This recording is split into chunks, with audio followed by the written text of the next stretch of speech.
हुकूमत ये कहे कि हमने कराया, कोई और ये कहे हमने कराया, कोई नहीं ना। हम भी इस गाड़ी पे चढ़े,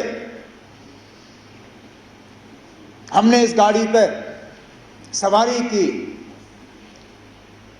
लेकिन गाड़ी चलाई हमने नहीं। ये लोगों ने खुद गाड़ी बना के इस पे सवार होके जुलूस निकाले, नारे दिए, बैनर बनाए, मोमबत्तियां जलाई, ये कहने के लिए कि हम इस हमले के साथ नहीं हैं।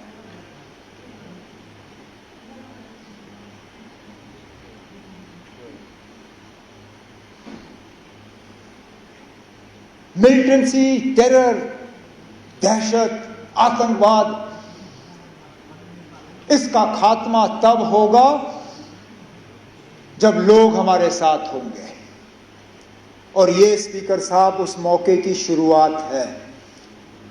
अगर कि हम इस मौके पे एहतियात से कदम जो है लें, हमारे तरफ से कोई ऐसा कदम नहीं उठना चाहिए जिससे कि हम लोगों को अपने से दूर करें। कोई हमारे तरफ से ऐसी बात नहीं होनी चाहिए या कोई एक्शन हमारे तरफ से जिससे ये जो अपने आप में पैदा हुआ इसको कहीं जख्म पहुंचे।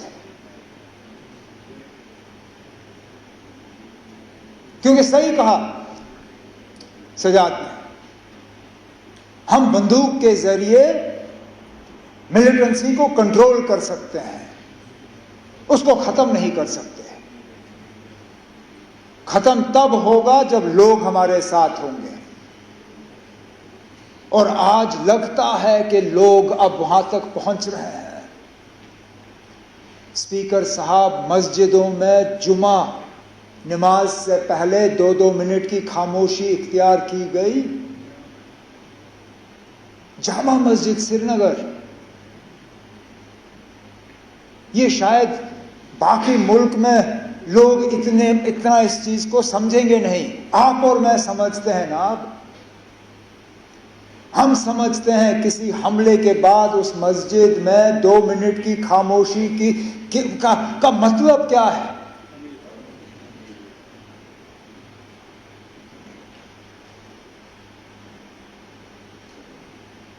तो मेरी तो सिर्फ यही कोशिश रहेगी कि इस सिलसिले को हम बनाएं, बढ़ाएं, घटाएं नहीं, कम ना करें।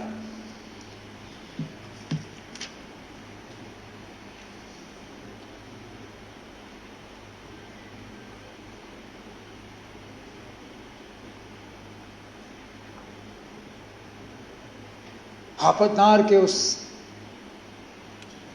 नौजवान आदिल के बारे में क्या कहें। अरे ना, जान की परवाह सबको होती है,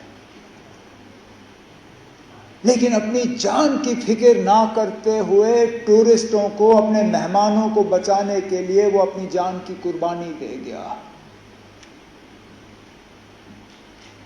भागता तो कौन उसको कुछ कहता।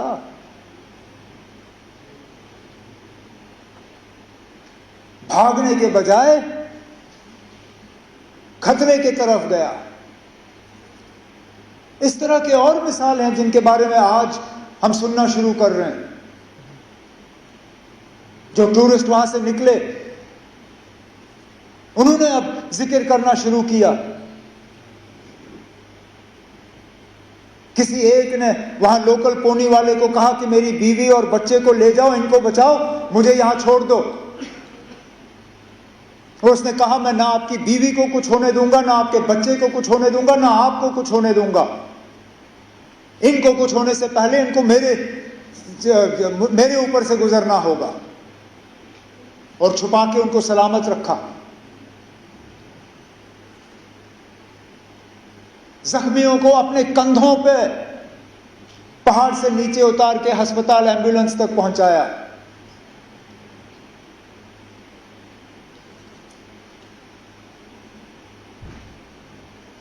और उसके बाद जिस तरह लोकल लोगों ने मदद करने की कोशिश की, गरीब, वो शिकारा वाला जो डल लेक पे फल बेचता है, उसने अपनी किश्ती पे एक छोटा सा बोर्ड लगाया, टूरिस्टों के लिए मुफ्त फ्रूट चाट। अरे ना, वो दिन के 200-300 रुपए कमाने वाला, वो कहता है कोई नहीं ना, अब ना चले मेरे हफ्ते की कमाई, लेकिन मैं कम से कम अपने मेहमानों को यह एहसास देना चाहता हूं कि हम उनके साथ हैं। वो 3 व्हीलर वाला ने टूरिस्टों को कहा कि अगर आपको हवाई अड्डा पहुंचना है, मैं मुफ्त आपको हवाई अड्डा पहुंचा दूंगा। इसी तरह के टैक्सी वाले, होटल वालों ने अपने कमरे खोले और कहा आप यहां रहिए। जिन्होंने गुलमर्ग छोड़ के, पहलगाम छोड़ के, सोनमर्ग छोड़ के श्रीनगर भाग के आए, जिनके पास रहने की जगह नहीं थी, होटल वालों ने उनको कहा कि हम आपसे पैसा नहीं लेंगे, आप रहिए यहां पे।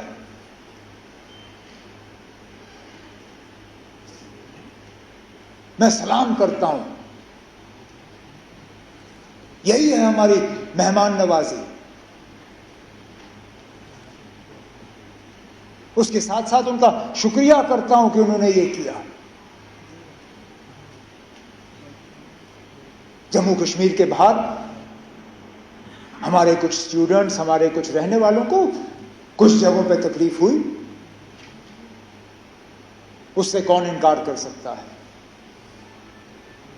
लेकिन मैं उसके साथ साथ उन तमाम रियासती हुकूमतों का शुक्रगुजार हूं जिन्होंने मौके पर तहकीकात करके हालात को काबू में लाने में अपना रोल अदा किया। मैं अपने मिनिस्टर कुलीग्स का शुक्रिया करता हूं जिन्होंने बिल्कुल कम नोटिस पे जगह जगह गए,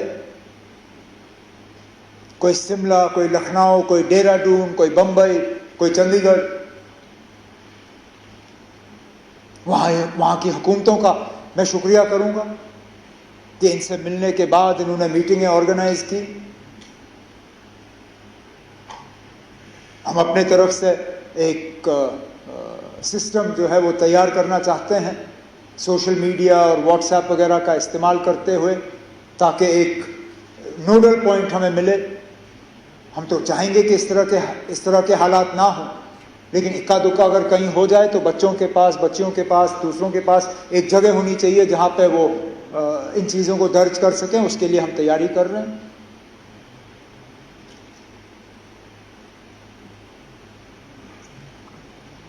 बदकिस्मती से सोशल मीडिया में जहां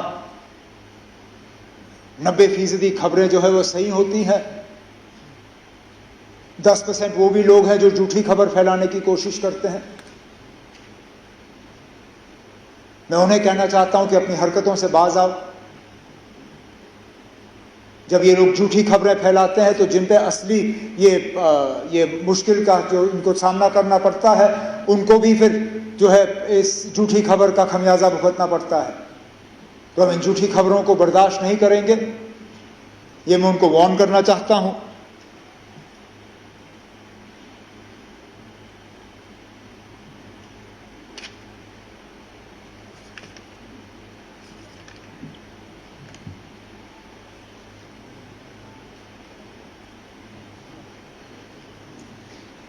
स्पीकर साहब,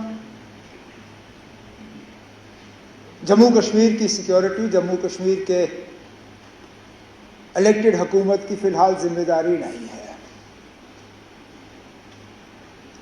लेकिन मैं ये मौका इस्तेमाल करके स्टेटहुड की मांग नहीं करूंगा। अब मैं किस मुंह से इस पहलगाम के वाक़े को इस्तेमाल करके मरकज से कहूँ कि ना अब मुझे स्टेटहुड दो। मेरी क्या इतनी सस्ती सियासत है? मुझे क्या इन 26 लोगों के मरने की इतनी कम कदर है कि मैं अब मरकज से जाके कहूंगा ना चलो 26 लोग मर गए, अब मुझे स्टेटहुड दे दो। स्टेटहुड की बात हमने पहले भी की, आगे भी करेंगे, लेकिन लानत हो मुझ पे अगर मैं आज ये कह के मरकज के पास जाऊं कि ना अब 26 मर गए, अब दे दो। देने की बात हम करेंगे, लेकिन इस मौके पे नहीं। इस मौके पे ना कोई सियासत, ना कोई बिजनेस रूल्स, ना कोई स्टेटहुड, ना कुछ और। एक ही चीज नाम, इस हमले की कड़ी निंदा और उन 26 लोगों के साथ दिल की गहराइयों से हमदर्दी और ताज़ियत, और कुछ नहीं। ना आज नहीं, टेबल हम किसी और मौके पे थपथपाएंगे, आज नहीं। तो स्पीकर साहब, मैं अपनी बात को इसी चीज पे खत्म करते हुए इस हाउस के तमाम मेंबरों से गुजारिश करूंगा कि जो रेजोल्यूशन डिप्टी सीएम साहब के तरफ से हाउस के सामने पेश की गई है, आप इसको सामने रखें और मैं उम्मीद करूंगा कि यूनानिमसली इसको पास करके हम मुल्क के सामने रखें। बहुत बहुत शुक्रिया। जो नाम आपने यहाँ पर पढ़ लिए, इसको हम ऑबिचुअरी रेफरेंस का हिस्सा बनाते हैं। यकीन जानिए, जब ऑबिचुअरी रेफरेंस बनाने का मौका आया, सबसे पहला सवाल मेरा ये था कि मुझे नाम बताइए। मगर बदकिस्मती ये है, जिस क्वार्टर से हमने नाम हासिल करने की कोशिश की, मुझे लगा कि उनको कुछ रिजर्वेशन थी, नाम मिले नहीं। वरना मुझे पता है कि नाम इस ऑबिचुअरी रेफरेंस में न लिखना क्या मायने रखता था। ये बहुत ज़रूरी था और आपने एक अच्छा पॉइंट रेज किया। शुक्र है कि ऑनरेबल चीफ मिनिस्टर साहब ने वो नाम हमें दिए, हम इसको अपना इसका ऑबिचुअरी रेफरेंस का हिस्सा बनाते हैं। अब सवाल ये है कि जो ऑनरेबल मेंबरान इस करारदाद के हक में हों वो हाँ कहें, जो इसके खिलाफ हों वो ना कहें। करारदाद बाइत्तेफाक की राय मंजूर हुई। इसके साथ ही हमारी आज की कार्रवाई खत्म होती है और ये ऐवान गैर मुअय्यना अरसे के लिए मुलतवी किया जाता है। शुक्रिया। चलें, आपके हाथ में होगा तो आप ही करें। हर चीज़ में चलती है, हर चीज़ में चलती है।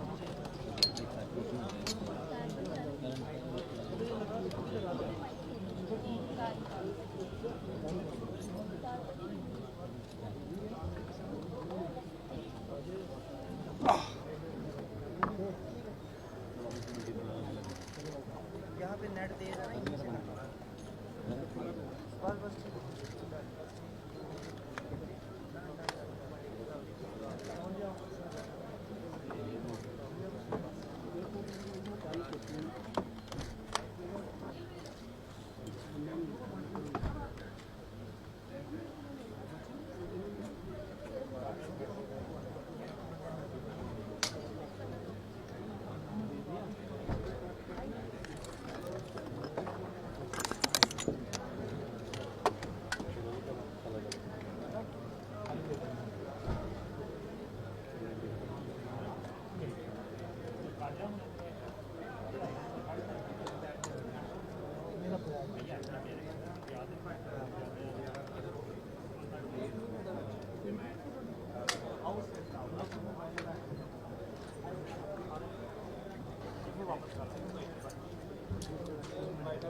Mesaj bana soldu bana.